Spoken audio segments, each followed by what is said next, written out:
Para continuarmos os nossos estudos ou as nossas videoaulas direcionadas para o Polo de Lagarto do Setebase e mais, que não há nenhuma proibição que nenhum outro aluno ou interessado possam acessar, hoje nós trataremos do profeta Miqueias, um dos profetas interessantes dos chamados menores.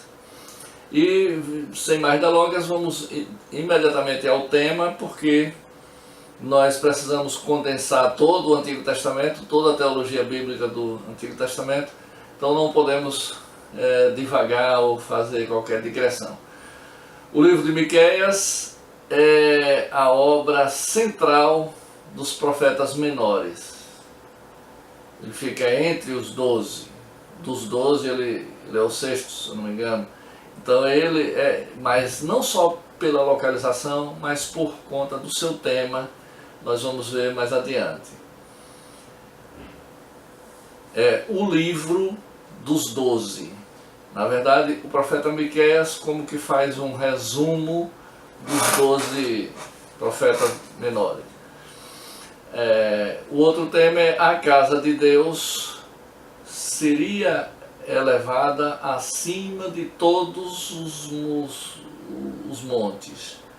Ou seja, nenhuma situação elevada era tal qual a importância da casa de Deus.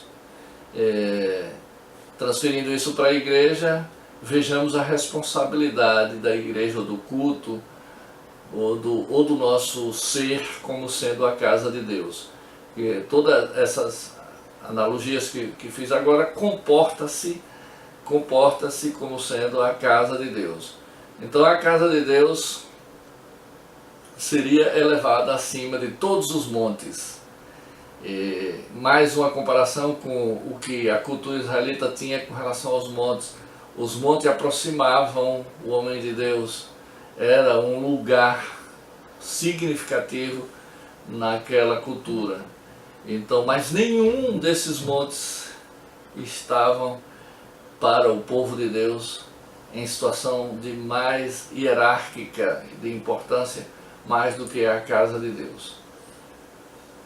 Mas o conteúdo mesmo do livro de Miqueias, em 7 capítulos o livro de Miqueias, veja que os profetas menores são menores porque são de fato resumidos, nós não precisamos folhear muitas páginas para lê-los, mas a importância é muito grande dos temas. Há livros na Bíblia com muito mais folhas, com muito mais letras escritas, e que trata de menos tema do que alguns livros dos profetas menores, inclusive o profeta Miqueias, que trata agora de exatamente 6 temas, 6 conteúdos diferenciados.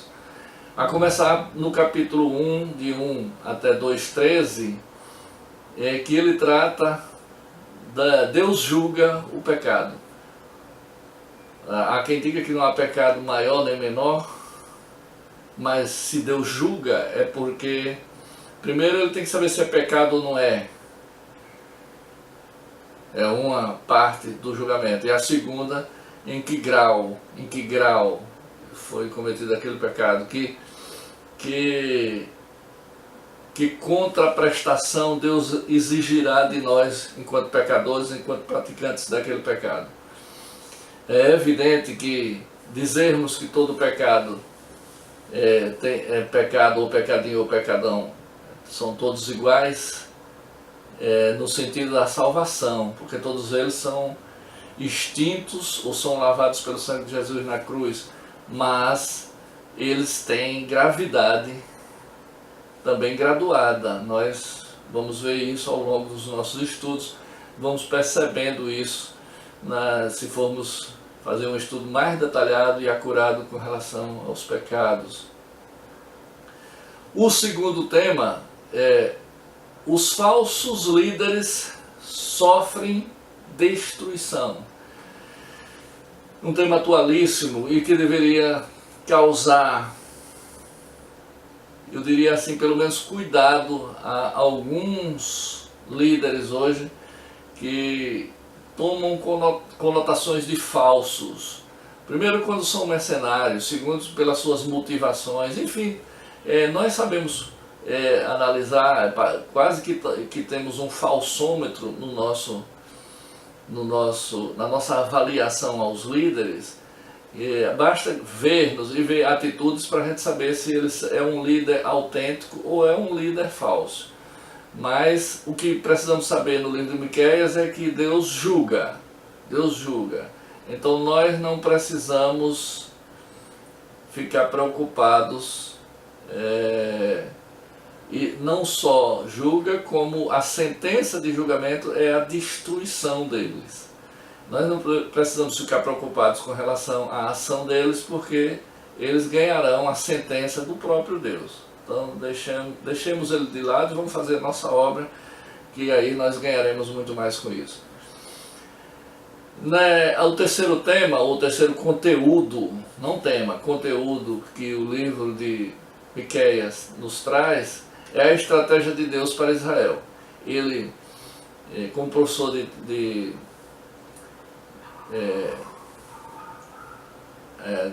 teologia da igreja eclesial, ou que a gente chama também de administração eclesiástica, nós tratamos sempre da questão de administrar as igrejas ou o povo de Deus. E nessa direção é preciso que haja estratégia. E Deus nos dá exemplo no livro de Miqueias como ele tinha estratégias para Israel, como ele tinha uma pedagogia específica para Israel, como ele dirigia Israel ao objetivo que deveria chegar, ao ponto em que deveria chegar, de uma forma sábia e inimaginável.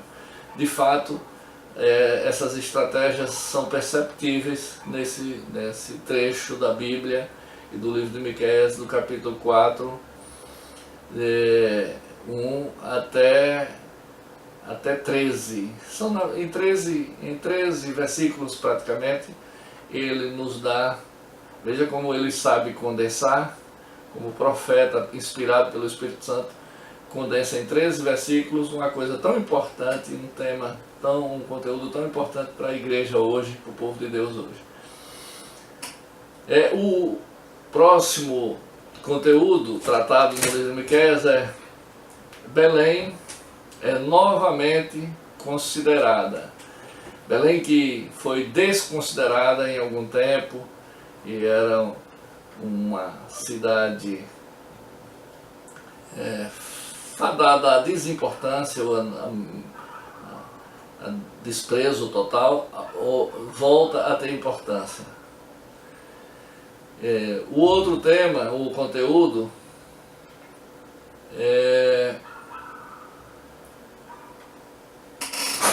trata das maldições divinas ligadas à aliança. Ou seja, toda vez que a aliança é quebrada entre Deus e o homem, há sempre uma maldição nisso aí. Há sempre uma condição de reversibilidade que Deus impôs desde quando fez a aliança, e este povo então traz para si maldição toda vez que quebra estas alianças, esse acerto que foi feito com Deus. Assim é hoje, toda vez que nós transgredimos as nossas alianças, nós trazemos para nós mesmos e até para gerações vindouras algumas maldições. O amor leal traz esperança. O oposto do que o capítulo 6 trata, o capítulo 7, de 1 a 20, traz mostrando o lado bom da história. A boa notícia é que o amor leal traz esperança. O valor ético e teológico do livro de Miqueias é a chave para a compreensão da estratégia divina para esses séculos importantes da história de Israel, abrangidos pelos profetas menores. Veja que, apesar de de extenso esse valor ético, mas é muito importante isso aí. Nós precisamos compreender a estratégia de Deus para poder segui-la, para poder cumpri-la em nossas vidas. E o livro de Miqueias nos ensina como nós entendermos ou desvendarmos, se porventura houver mistérios, a estratégia que Deus tem para nós, que o povo inimigo não precisa entender, mas nós precisamos entender para cumpri-la. Deus, por último, Deus começava uma nova existência para o seu povo.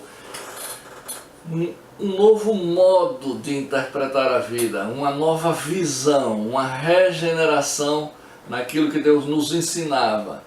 É evidente que quando você tem um modo de vida e deixa aquele modo de vida, é como se você tivesse morrido para aquele modo de vida. Você está morto, você acabou, a sua história naquele estilo ou naquela conceituação de vida acabou ali. E agora você abraça uma nova existência, uma nova metodologia de vida, uma nova maneira de encarar os fatos e de resolver os seus problemas, que é trazida pelo livro de Miqueias. Então nós vamos ver a mensagem então em si que o livro de Miqueias nos traz. O livro de Miqueias, o profeta Miqueias, traz a seguinte mensagem: o que Deus quer? O que Ele pretende? É a pergunta que o livro faz, bem altissonante, bem chamando-nos muita atenção.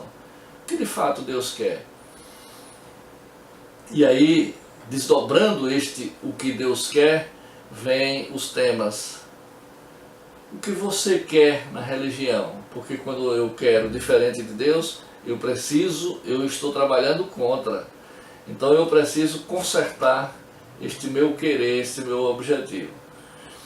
Deus quer que os erros sejam repreendidos. Então eu preciso saber no que estou errando e no que estou sendo repreendidos, ou até ser instrumento de Deus para a repreensão de outros, para que estas pessoas tomem o caminho certo, a boa condução ao objetivo que Deus quer. Deus quer que seu povo seja restaurado. É uma outra tratativa que o livro de Miqueias nos traz. Ele tem esta intenção, ele trabalha para isso e nos quer aliados a ele, a esse objetivo. Nós precisamos estar trabalhando e afinados para que os propósitos de Deus ocorram, aconteçam, e não atrapalhando os propósitos de Deus. Deus quer que seu caráter seja conhecido, ou seja, Deus não quer ser uma figura desconhecida na vida do seu povo. Ele quer ter a proeminência, ser conhecido, e que as pessoas tenham genuinamente conhecimento do que Ele quer para eles. Senão, não pode haver sintonia, senão não pode haver nenhuma afinação entre Ele e o seu povo, que é o interesse de Deus, e deve ser o interesse do seu povo. Então, de que forma ele trabalha esse conhecimento? Ele trabalha pelo reconhecimento da supremacia dele. E como é que eu reconheço a supremacia dele? Primeiro, pelas experiências que tenho na vida, de entender que não posso resolver meus problemas sozinhos. Eu não tenho condição, não sou autossuficiente, e sempre que busquei a Deus, encontrei nele solução. Se isso não ocorreu na minha vida, na minha experiência pessoal, eu vejo na história do povo de Deus. Então vou ver na história do povo de Deus que sempre que este povo precisou de Deus, ele veio em socorro e ele trabalhou isso. Então o povo tem que reconhecer, isso se chama gratidão, a supremacia de Deus. E um outro aspecto que nós podemos conhecer a Deus é pela lembrança da justiça dele. Então, nós não vamos ter a Deus como um carrasco, mas sim como uma pessoa justa que, de fato, e que tem a condução da história, não só do mundo, mas das pessoas, principalmente das pessoas que são dele, Então ele vai nos conduzir de justiça em justiça. Nós não vamos pensar só de glória em glória, de vitória em vitória, mas de justiça em justiça. Se fizermos isso, vamos pautar a nossa vida para andar nos conduzindo com muito mais correto, muito mais ético, com muito mais vontade de acertar do que o desprezo pelo acerto e muitas vezes a vulnerabilidade do erro. E por último, ele nos mostra, ele se revela pela demonstração da misericórdia dele. Essa é a mais importante de todas, porque se nós pensarmos em justiça, vamos dizer, ih, rapaz, nós vamos andar de saia justa diante de Deus. Nós vamos sempre estar perguntando a Deus o que é que eu faço, o que é que eu faço, e muita coisa é proibida, mas nós vamos ver que nada é proibido, tudo nós podemos, mas nem tudo convém. Nem tudo nos faz bem, nem tudo nos apraz, e muito menos apraz a Ele. Mas Ele tem misericórdia de nossos erros e da nossa miserabilidade e nos socorre. E é por isso que a nossa vida tem sentido e tem esperança, porque senão nós já podíamos jogar a toalha e dizer, estamos perdidos, derrotados fomos, não temos chance, porque a nossa natureza é corruptível, ela sempre tem um pendor pelo erro. Que Deus nos abençoe. Na próxima aula trataremos do próximo profeta menor.